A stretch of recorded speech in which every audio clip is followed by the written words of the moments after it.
Let's talk about no one saying loud enough right now. The golden era of online business where you could launch a quick course, throw together a funnel and make 6 figures from your laptop with no team and a couple of Canva slides, it's over. Now, before you hit panic mode, this is not about doom and gloom. It is about evolution. Because if you've been feeling like it's harder to get traction, even though your content is so good, and buyers are feeling more skeptical and less impulsive, maybe you are working twice as hard for half the results. You are not imagining it. The market has changed. Audience behavior has changed. And AI is accelerating those changes faster than most creators really are prepared for. But here's the good news. If you are actually good at what you do, if you care about results, if you've built real skills, if you're in it for the long game, you are not behind at all. You are early to the new game. And that's what we're diving into in today's episode. I'm going to walk you through why most online businesses are quietly plateauing, what AI is doing to the course coaching and content economy, and what you need to shift now if you want to stay relevant, profitable, and in demand over the next 5 to 10 years. We are not sugarcoating anything. We're getting really honest about where things are headed and how you can stay ahead of it. Because you don't need to panic. Maybe you just need to pivot slightly with some clarity, depth, and strategy. So with that, let's get into it.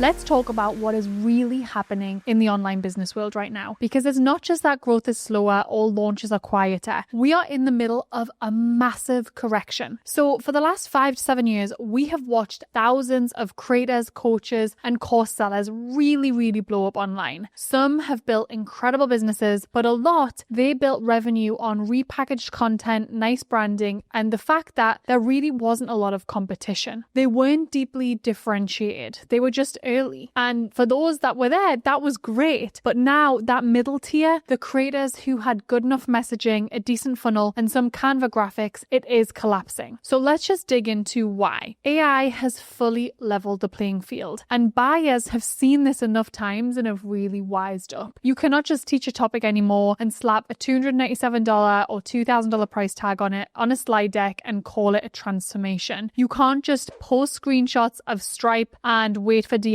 so people can say, how can I make money like you are? Buyers really want to know, can you actually help me? Do you actually get my world? Are you legit? Is what you're posting actually real? Is this different from the last 3 programs that I bought and I didn't finish? If the answer isn't a clear yes, they move on. 10 years ago, people felt quite new to buying online courses. And so you really could put together something pretty low quality and people would be really blown away with that. So let's go even deeper on this. A lot of people selling freedom-based businesses have built models that are quietly suffocating them. They're delivering 5 offers, running launches every quarter, micromanaging a team, burning cash on ads, and still feeling stuck. Do you want to know what that is? That is a business that looks successful on the outside, but behind the scenes, it's fragile, it's noisy, and it's built on complexity, not clarity. And I feel like that is what's getting exposed right now and what people are really wanting to walk away from and are feeling really burned out by. Because in a world where AI can spin up your course outline, build a funnel, and write your content in under an hour, being fast just isn't impressive anymore. Being real is. Being human is. Being effective is. Being relevant is. And that's why it's really important to be trusted. And so this is the pattern that I want you to watch for. The middle is collapsing. The fluff is fading. And the ones who will thrive are the ones who have been building that depth all along. When I talk about depth, what I mean is depth of skill, insight, client results, message. That's the new edge. And it doesn't mean if you haven't started doing that, you're behind. It just means you get to do things differently, even if you're starting from the beginning. And one more thing, because I know someone is thinking it. Are you sure I'm not too late? Are you sure I haven't, missed the boat here? No.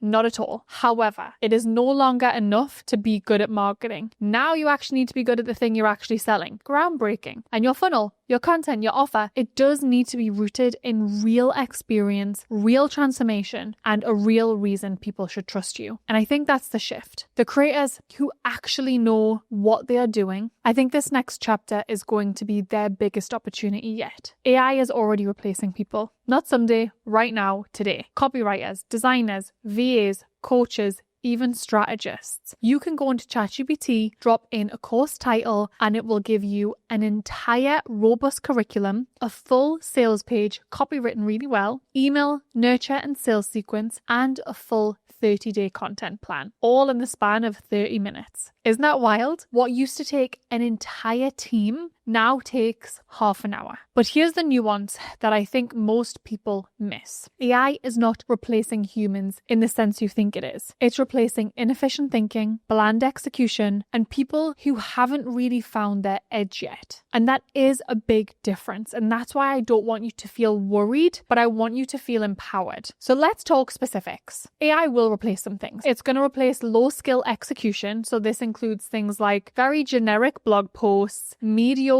ad copy, basic content calendars, repurposing podcasts into reels, writing landing pages for commodity offers. It is replacing. But if your entire offer is built around doing what anyone can prompt AI to do for free, that is a problem, because buyers aren't paying for that anymore. They're not paying for tasks. They're not paying for information. They are paying for outcomes and clarity, and they're paying for leadership in a world that feels like it's now drowning in options. AI will also replace imitators. So if you're building your business by rephrasing what others say or jumping on all of the trends, modeling launches without fully understanding the strategy behind them, AI probably is doing that better. And there is zero moat around imitation anymore. And I think that's something important to think about. What used to feel like good marketing now just feels like sameness or noise, and it's all starting to blur. And again, that is not your fault, but it is your responsibility to notice it if it's not working for you and start to course correct. AI is also going to replace oversimplified courses and information products. So if your course is how to build an email list, how to create an offer, or how to use Instagram stories, I'm sorry, but that's already free in AI. That's why so many sales are down for a lot of mid-level courses. It is not because the niche is dead. It is not because the economy is struggling. It is because the value has collapsed. And the answer isn't to lower the price. What it is to increase the depth of transformation. AI is not replacing that. So let's dive into all the things AI won't replace, because here's where your power still lives and where it's non-negotiable that you really double down. AI will not replace original thought. It can remix, but it cannot originate yet. It can't form a framework from lived experience. It can't pull insight from a pattern that you've seen in 1,000 client calls. It doesn't have intuition or taste or conviction. And in 2025 and beyond, conviction will be currency. AI also won't replace precision strategy. AI gives you options, not discernment. It doesn't know your market conditions, your energetic bandwidth, your offer positioning, or how to pivot when sales dip in a way that actually works. So it can theoretically tell you how to launch. It can't tell you what to kill, what to double down on, or how to move money around based on real world data. That still requires you and a level of experience that you have from running your business with your ideal clients. It also won't replace safety and resonance. People don't buy because they understand you. They buy because they feel seen and understood. That moment on a coaching call where someone says, "I've never said this out loud before," or that moment where a group program becomes a real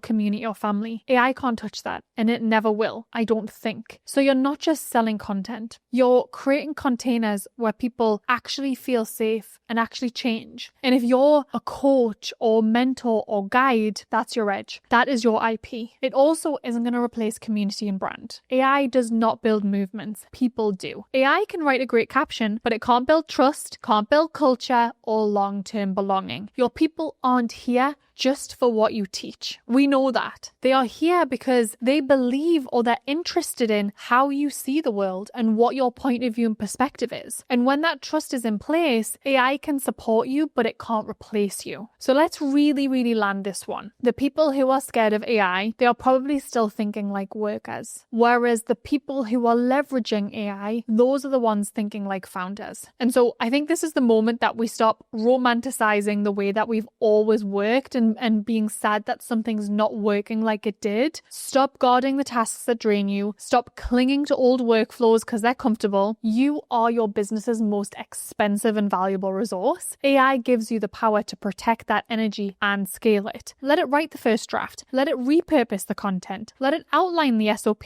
or prep the launch sequence. And then you step in with judgment. You step in with taste, voice, experience. That is the difference. your stories, your experience. AI doesn't have that. And if I had to start from scratch today, no list, no team, no audience, and I want to build a wildly profitable, freedom-based and future-proof business over the next decade, here is what I'd be betting on. Not trends, not platforms, not launch tactics. I'd bet on 5 core things. And if you lock these in, you won't just survive what's coming. I really think you will lead in it. So let's go through them one by one and understand exactly what they are and how you can leverage them. So the first one is deep specialization. Generalists are the first to get commoditized. So the broader your promise, the easier it is for someone else or AI to replace you. Let me just give you a bunch of examples here to make it feel really clear and land this one. Let's start with business coaching. Generic would be, I help women to grow their online business. Okay, cool. So taking it a step further and making it really specialized might sound like, I help established online business owners productize their one-to-one service into a scalable, high-ticket group offer without losing intimacy or results. Or I help ex-agency owners transition into digital educators by building leveraged curriculum from their client process. Or maybe I work with coaches who've hit a $500,000 ceiling and want to scale to $1 million without hiring a big team. Do you see and feel the difference there? It's so palpable. Let's do a bunch more. Let's say, you're a virtual assistant or OBM. So a generic would be, I offer virtual assistant services to entrepreneurs. Specialized would be, I help 6-figure course creators transition from reactive fulfillment to streamlined delivery using Airtable, Zapier, and Notion. Or I build and manage recurring revenue retention systems for digital memberships that reduce churn by at least 20%. Or I work with solo CEOs to take their repeatable launch tasks and turn them into automated ClickUp systems. See the difference? You can really, really see how specific we're getting here. Let's talk about marketing. So let's say generic marketers might say, I help you market your business on social media. Cool. Well, specialized might look like, I help high-ticket service providers create 90-day organic content systems that directly drive consult calls without reels or dancing. Or I write high-converting evergreen nurture sequence for course creators who want to double their funnel sales without relaunching. Or I help business owners turn long-form thought leadership into viral short-form clips using AI and editing workflows built for scale. Let's say you're in the financial or wealth coaching niche. I really want to drill this into you. Generic might sound like, I help women manage their money better. Specialized might sound like, I help female founders earning at least $250,000 a year transition from reactive cash flow management to strategic investing through a business-first wealth system. Or I help self-employed creatives set up profit systems that make tax season painless and let them pay themselves consistently. Really speaking to who that person is and what they want. Let's think about health and wellness, right? Generic might be, I help mums feel better in their bodies. Specialized might sound like, I help postpartum mums with PCOS regulate their hormones naturally so they can get their energy back and feel strong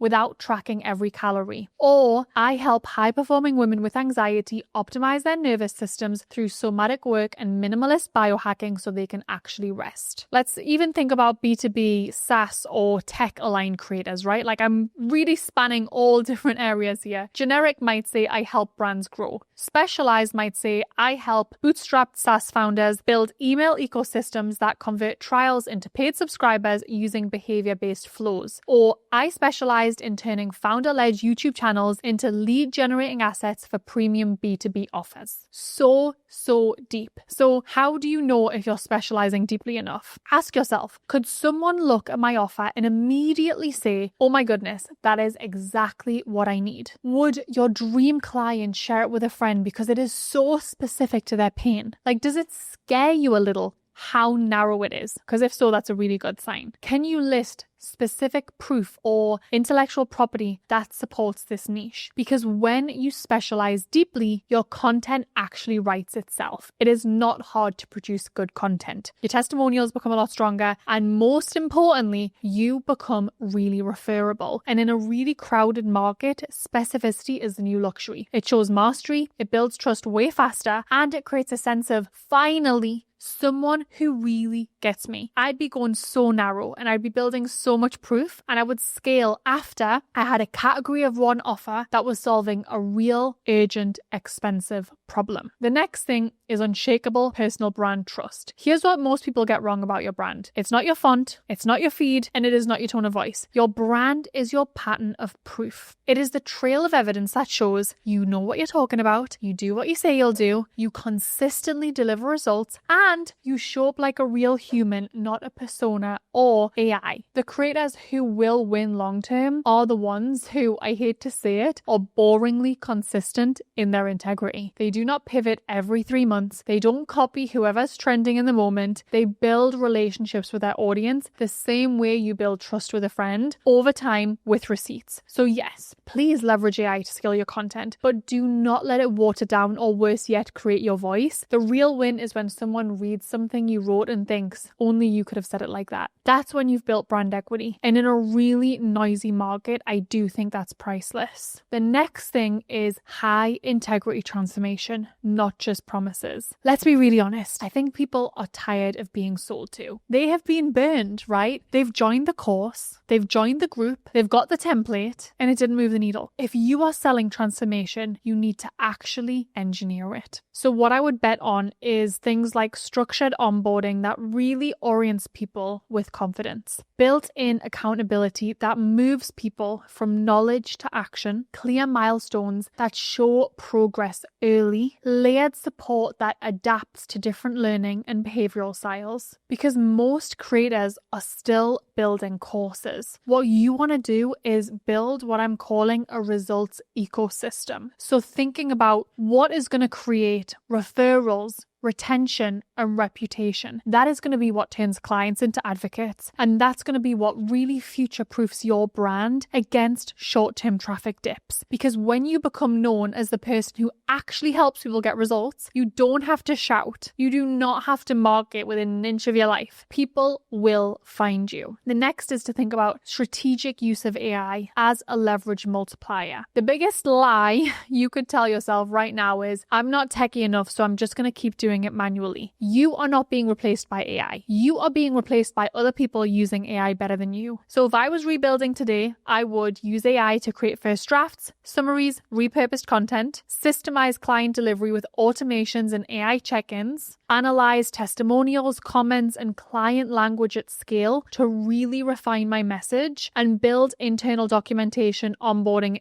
SOPs with AI as my first assistant. This is not about cutting corners. It's really about protecting your energy and multiplying your impact. Like we said before, you are your business's most expensive asset. And so let AI handle what drains you so you can really go all in on what I called your edge, right? That thing that really differentiates you. And the next thing is ecosystem thinking, not linear funnels. Listen, I love a funnel. Funnels still matter, but they have evolved. The idea that someone opts in, watches your webinar, buys, and then becomes a long-term client all in one path is a little bit outdated. People are moving through ecosystems, not funnels. So that does mean your strategy needs to include multiple entry points. You know, this is what I teach in Freedom Fast Track. We've got free content. We've got the short form and the long form. You've got a podcast or lead magnets, referrals. Then you've got smart segmentation and personalization. So serve them based on behavior, not a static script. A clear core offer surrounded by a potential upgrade path or community or a long-term retention strategy. And then regular re-engagement cycles that bring cold leads back into orbit. And guess what? AI makes all of this so much easier. You really just need to architect the strategy behind it, because the goal isn't to sell a $2,000 course once. The goal is to build something people want to stay in for years, something they evolve inside of, something that makes them say, this really, really changed my life. And that's what an ecosystem does. And it's a big, big difference from a normal funnel. So let me just bottom line this for you. In a market where everyone is trying to go faster, depth is the disruptor. I would bet on mastery, not momentum, systems, not hustle, outcomes, definitely not optics, and a brand so human and real that it can't be faked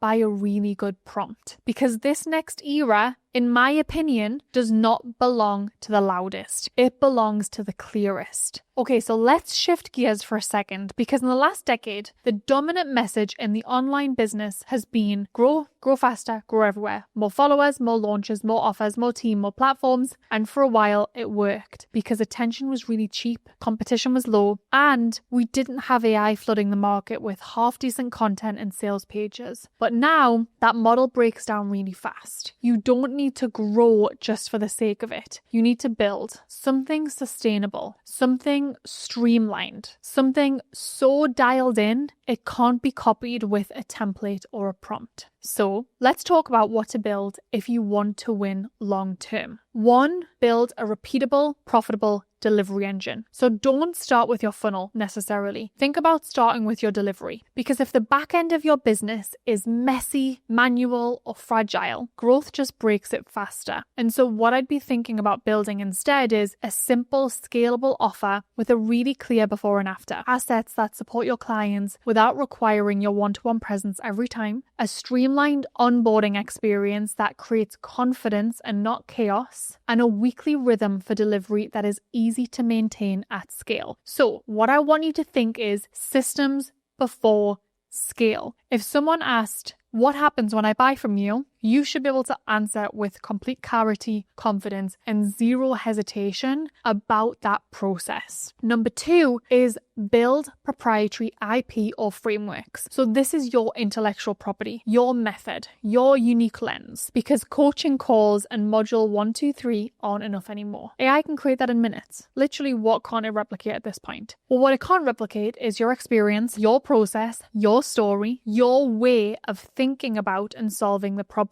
Build something that people can remember. Name your process, make it visual, make it sticky. When your audience starts saying, she's the one who teaches XYZ, she's the one who teaches about freedom-based businesses, I think you move out of commodity territory. Now you're a category of one, and that's a really, really strong place to be. Number 3, build a strategic but minimalist tech stack. More tools does not mean a better business. A lot of creators are really drowning in subscriptions, automations, platforms, and still manually managing their business in the background. Here's what I'd be building. 1 really centralized system for delivery or client experience. Kajabi, Notion, Airtable, Circle, pick one. 1 conversion pathway that runs on automation and can be duplicated. A basic data dashboard to track what's working, like traffic, leads, LTV, churn. Because I've said this before, but if you do not know your numbers, you're not leading your business. You are really just reacting to it. And with AI now able to track, synthesize, and organize this for you, there really is no excuse not to run like a real company, even if you are a team of 1. You can be analyzing your data as a real company. And then number 4 is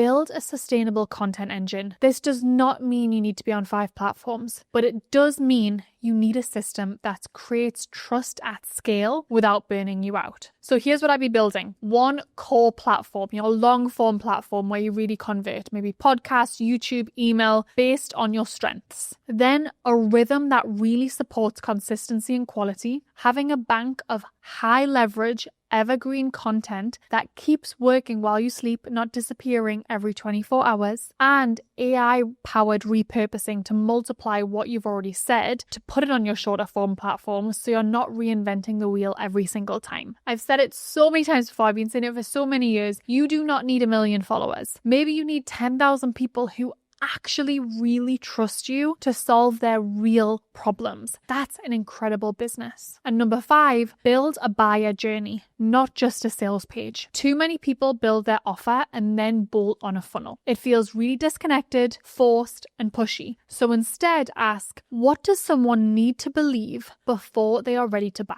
What objections can I pre-answer through content, nurture, and micro wins? How can I create a journey that builds awareness, then trust, then desire, then commitment? And once someone actually buys, let's be thinking about what comes next. I really think retention is the most underrated growth strategy there is. And it's something that we don't talk a lot about at Boss Babe, but has been so key to, having a multiple 8-figure business. So build next steps, build continuity, build in those reasons to stay. You're not just selling one product, you're really designing a relationship. So let's wrap this part start with a truth that most people miss. Growth for the sake of growth is noise, but building with intention, that is how you create a business that works next year, 5 years from now, and with minimal stress on your nervous system. So stop asking, how do I go bigger? Start asking, how do I build smarter? That question will make you wealthy, well-respected, and unshakable. And so by now you might be thinking, okay, I see what's shifting. I know what to build, but how do I protect what I'm building? Because the truth is, staying relevant isn't just about learning the new tools. It is about becoming the kind of business owner who is impossible to replace. So let's talk about how to actually do that. The first thing is thinking about building a moat that isn't just marketing. So I said this earlier, but most creators have no moat. They are only as relevant as their latest launch, algorithm bump, or viral moment. That is not security. That is volatility. And if you want to protect your relevance, build assets that compound. Your frameworks, your community, your content library, your proprietary research, your documented client outcomes. So when someone sees your name, they think, oh, that's the person who solves that very specific problem. And that's where you've really got the brand equity. That's where you've really built a real business. That's where you can start to see how you're actually getting longevity. The second is stay in conversation with your market. I really think the biggest risk to relevance is getting so deep in your own process that you stop listening to what your audience is actually struggling with right now, or getting so far ahead of them. And your value does not come from being the smartest voice in the room. It comes from being the most attuned. And so every 90 days, I want you to be asking, what is really keeping my ideal client up at night right now? What are they Googling in secret? What are they wasting money, time, or energy on and then blaming themselves? I know for me, my ideal clients are starting to really worry about AI and whether,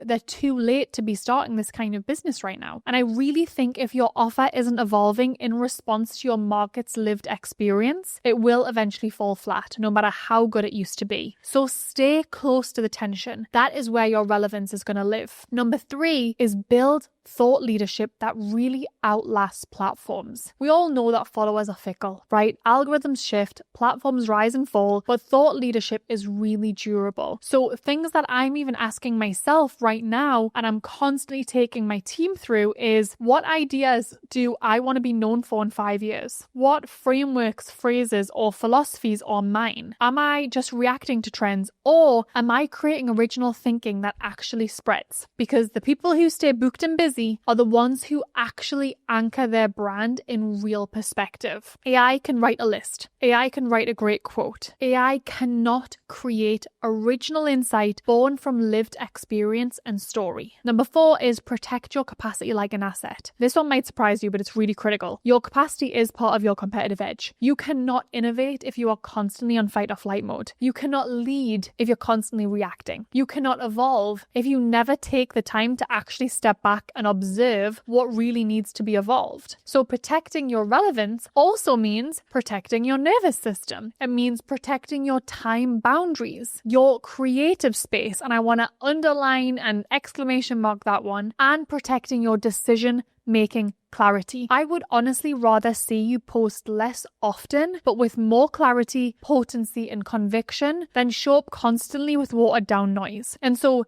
in this era, I really think discernment is going to be a lot more valuable than visibility is. And we have not seen that yet. I think that is a really, really big change that is coming. And 5, evolve in public. I actually think this might be the most powerful thing you can do. Let your audience see you grow. Not in a really performative, messy, everything's falling apart way, but in a transparent, leader with humility way. So share your pivots, own your mistakes, show your audience how you're adapting, what you're testing, and what you're learning, because people trust evolution. They trust real. And in a world where AI can generate polished content in seconds, what's really gonna cut through is humanity. So let me wrap this with the most important truth I think I can give you. Relevance is not about being everywhere. It is about being essential to the right people. And if you want to be essential 5 years from now, build with depth, operate with clarity, adapt with grace